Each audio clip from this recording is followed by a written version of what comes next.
Hello everyone, so logofer barabai गिबिनो नोंथांमोनखौ आंनि 100k channel साबस्क्राइबाराव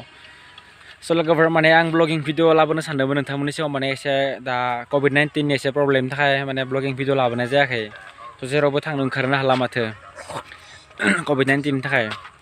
so लोगोफोर थाबैनो ब्लगिं भिडिअ लाबोनो नाजागोन so लोगोफोरा नायनानै थाबानो जाबाय आरो आंनि चेनेलखौ जायफोरा साबस्क्राइब खालामाखै साबस्क्राइब खालामनानै ला अननानै लोगोफोर सापर्ट खालाम so लोगोफोर जों दा माने दैमा सेराव दंफैयोना भिउआ मोजां ना लोगोफोर थान्दा थान्दा पुरा मोजां नांदो फैनानै किन्तु दाबायदि टाइमाव लोगोफोर माने एकदम दैमाफोराव फैना एकदम मोजां नाङो आरोना गुसु गुसु बार एकदम गोसोफोरखौ पुरा फ्रेश नाङो एकदम थान्दा थान्दा मोजां नै लोगोफोर भिउआ माबायदि नायना ला एसे मोजां ना जों बेयावनो पार्टि जायो लोगोफोर एकदम मा अरुणाचल बगामाटिफोराव थांलायलाया बेयावनो पार्टि जायो स' लोगोफोर आगोल माने कोविड-19 नि थाखाय जेबायदि लकडाउन होलांबाय 9 माह 10 माह स' एबार आसा खालामो बिदि होनाय नङा जानाय नङा होननानै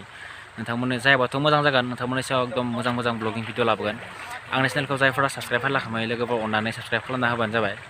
स' लोगोफोर दिनैनि भिडिअ एसेनोमोन स' बाय बाय